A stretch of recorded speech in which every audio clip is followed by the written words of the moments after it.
दोस्तों नमस्कार। कहानी सुने बार बार आप हमारे साथ सुन रहे हैं स्टोरी विथ रणजीत। सुनिए सुकून से। शिव की भक्ति से नूर मिलता है, सबके दिलों को सुकून मिलता है। जो भी लेता है दिल से भोले का नाम, उसे भोले का आशीर्वाद जरूर मिलता है। महाशिवरात्रि की हार्दिक शुभकामनाओं के साथ आज मैं आपको सुनाऊंगा महाशिवरात्रि व्रत की पौराणिक कथा। दोस्तों, कहानी सुनने से पहले यदि आपने मेरे चैनल को सब्सक्राइब नहीं किया है तो कृपया कर देंगे और उसे शेयर भी कर देंगे। तो आइए सुनते हैं कहानी महाशिवरात्रि व्रत की पौराणिक कथा। महाशिवरात्रि का पर्व हर वर्ष फाल्गुन मास के कृष्ण पक्ष की चतुर्दशी तिथि को मनाया जाता है। महाशिवरात्रि भारतीयों का एक प्रमुख त्योहार है। यह भगवान शिव का प्रमुख पर्व है। यह व्रत माता पार्वती और भगवान शिव को समर्पित है। महाशिवरात्रि व्रत मनाने के पीछे कई मान्यताएं और पौराणिक कथाएं हैं। कहा जाता है कि महाशिवरात्रि पर भगवान शिव ने अपनी तीसरी आंख खोली थी और इस संसार को नष्ट कर दिया था। पौराणिक कथाओं के अनुसार इस दिन सृष्टि का आरंभ महादेव के विशालकाय स्वरूप अग्निलिंग के उदय से हुआ।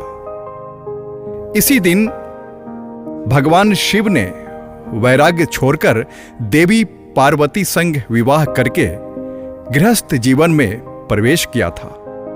इसी वजह से हर वर्ष फाल्गुन चतुर्दशी तिथि को भगवान शिव और माता पार्वती के विवाह की खुशी में महाशिवरात्रि का त्योहार मनाया जाता है। साल में होने वाली 12 शिवरात्रियों में से महाशिवरात्रि को सबसे महत्वपूर्ण माना जाता है। भारत सहित पूरी दुनिया में महाशिवरात्रि का पावन पर्व बहुत ही उत्साह के साथ मनाया जाता है। मान्यता है कि महाशिवरात्रि पर भगवान शिव की आराधना करने से सभी कष्ट दूर हो जाते हैं और भय पर विजय प्राप्त होता है। मान्यताओं के अनुसार महाशिवरात्रि पर पूजा करके कथा अवश्य सुननी चाहिए।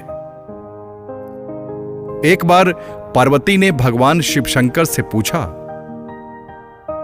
ऐसा कौन सा श्रेष्ठ और सरल व्रत पूजन है जिससे मृत्यु लोक के प्राणी आपकी कृपा सहज ही प्राप्त कर लेते हैं? उत्तर में शिवजी ने पार्वती को शिवरात्रि के व्रत का विधान बताकर एक कथा सुनाई। भगवान शिव ने कहा कि पूर्व काल में एक गांव में चित्रभानु नामक एक शिकारी रहता था। पशुओं की हत्या करके वह अपने कुटुंब और परिवार को पालता था। वह एक साहूकार का ऋणी था, लेकिन उसका ऋण समय पर न चुक सका था। क्रोधवश साहूकार ने शिकारी को शिव मठ में बंदी बना लिया। संयोग से उस दिन शिवरात्रि थी। शिकारी ध्यान मग्न होकर शिव संबंधी धार्मिक बातें सुनता रहा। चतुर्दशी को उसने शिवरात्रि की कथा भी सुनी। संध्या होते ही साहूकार ने उसे अपने पास बुलाया और ऋण चुकाने के विषय में बात की। शिकारी अगले दिन सारा ऋण लौटा देने का वचन देकर बंधन से छूट गया। अपनी दिनचर्या की भांति वह जंगल में शिकार के लिए निकला, लेकिन दिन भर बंदी गृह में रहने के कारण भूख प्यास से व्याकुल था। शिकार करने के लिए वह एक तालाब के किनारे बेल वृक्ष पर पड़ाव बनाने लगा। बेल वृक्ष के नीचे शिवलिंग था जो बेल पत्रों से ढका हुआ था। शिकारी को उसका पता न चला। पड़ाव बनाते समय उसने जो टहनियां तोड़ी वे संयोग से शिवलिंग पर गिरी। इस प्रकार दिन भर भूखे प्यासे शिकारी का व्रत भी हो गया और शिवलिंग पर बेलपत्र भी चढ़ गए। एक पहर रात्रि बीत जाने पर एक गर्भिणी मिर्गी तालाब पर पानी पीने पहुंची। शिकारी ने धनुष पर तीर चढ़ाकर ज्यों ही प्रत्यंचा खींची, मिर्गी बोली, मैं गर्भिणी हूं, शीघ्र ही प्रसव करूंगी। तुम एक साथ 2 जीवों की हत्या करोगे, जो ठीक नहीं है। मैं अपने बच्चे को जन्म देकर शीघ्र ही तुम्हारे सामने प्रस्तुत हो जाऊंगी, तब तुम मुझे मार लेना। शिकारी ने प्रत्यंचा ढीली कर दी और मिर्गी झाड़ियों में लुप्त हो गई। कुछ ही देर बाद एक और मिर्गी उधर से पहुंची। शिकारी की प्रसन्नता का ठिकाना न रहा। समीप आने पर उसने धनुष का बाण चढ़ाया।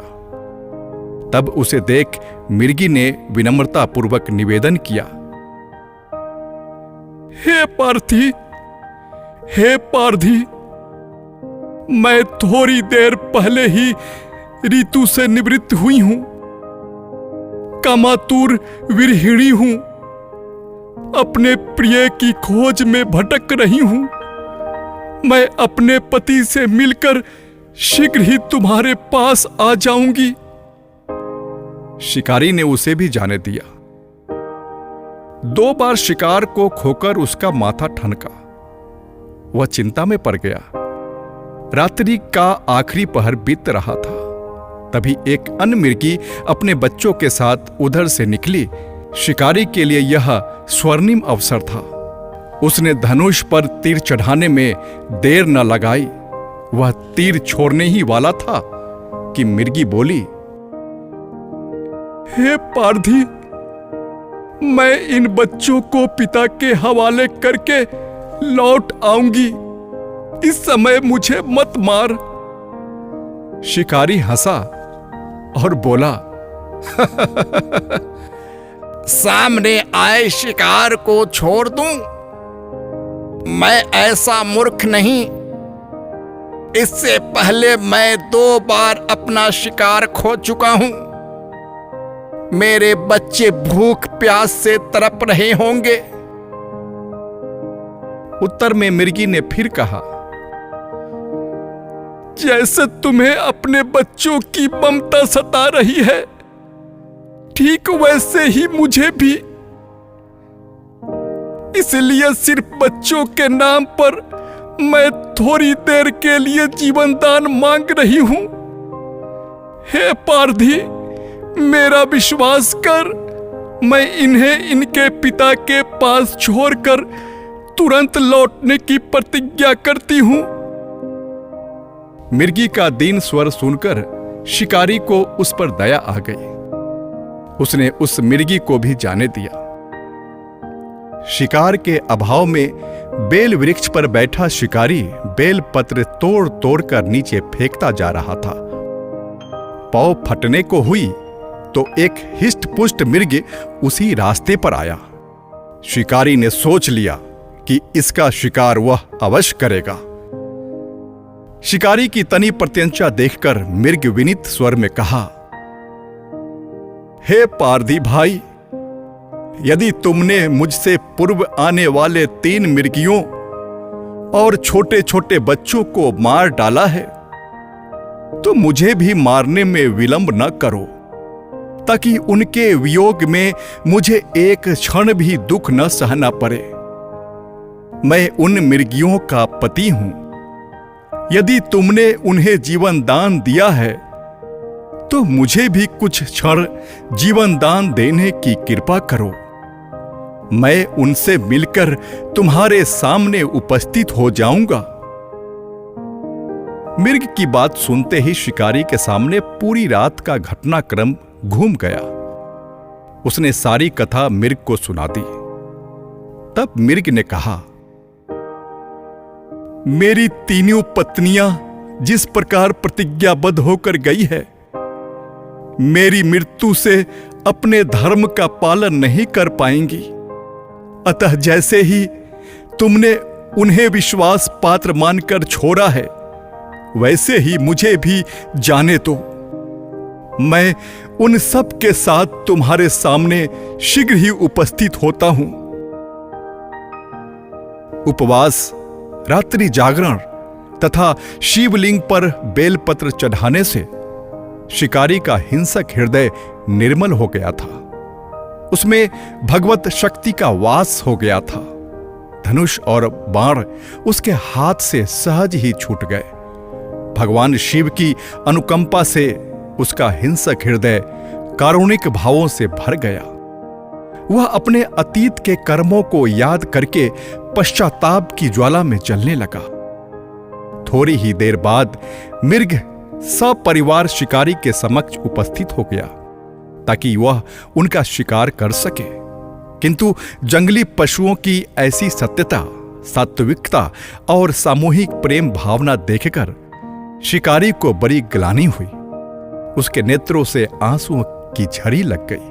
उस मृग परिवार को न मारकर शिकारी ने अपने कठोर हृदय को जीव हिंसा से हटा सदा के लिए कोमल और दयालु बना लिया। देवलोक के समस्त देव समाज भी इस घटना को देख रहा था। घटना की परिणति होते ही देवी देवताओं ने पुष्प वर्षा की। तब शिकारी तथा मृग परिवार मोक्ष को प्राप्त हुए। किंवदंती के अनुसार महाशिवरात्रि उस अवसर को चिन्हित करती है जब शिव ने पहली बार तांडव नृत्य किया था, जिसे मूल निर्माण, संरक्षण और विनाश के नृत्य के रूप में भी जाना जाता है। भक्ति के इस नृत्य के द्वारा ही भगवान शिव ने संसार को विनाश से बचाया था। दोस्तों, जो व्यक्ति महाशिवरात्रि व्रत करते हैं उनके लिए खास सुझाव है। महाशिवरात्रि व्रत वाले दिन सुबह जल्दी उठकर स्नान करके साफ वस्त्र धारण करें। फिर घर में या आसपास किसी शिव मंदिर में जाकर शिवलिंग पर जल से अभिषेक करें। जलाभिषेक के बाद भगवान शिव और माता पार्वती की श्रद्धा भाव से पूजा अर्चना करें। और हां, व्रत कथा अवश्य सुने। महाशिवरात्रि के व्रत में एक ही समय भोजन करना चाहिए। दोस्तों, महाशिवरात्रि का वैज्ञानिक महत्व भी है। भगवान शिव अपने प्रति ऐसे त्योहार को देखकर अत्यधिक प्रसन्न होते हैं, जिससे व्यक्ति को आध्यात्मिक वैज्ञानिक लाभ प्राप्त होता है। यदि हम वैज्ञानिक महत्व की बात करें तो शिवरात्रि के दिन जो व्यक्ति पूरी रात भगवान शिव की आराधना में सीधे कमर में बैठते हैं तो पीठ की हड्डी मजबूत होती है और एक सकारात्मक शक्ति का संचरण होता है। तो आइए हम सब मिलकर मनाते हैं शिवरात्रि का महापर्व। ओम में ही आस्था, ओम में ही विश्वास, ओम में ही शक्ति, ओम में ही सारा संसार। ओम से ही होती है अच्छे दिन की शुरुआत। बोलो ओम नमः शिवाय। दोस्तों, ये कहानी कैसी लगी ये आप जरूर कमेंट्स में लिखकर बताएंगे। और आगे की कहानी सुनने के लिए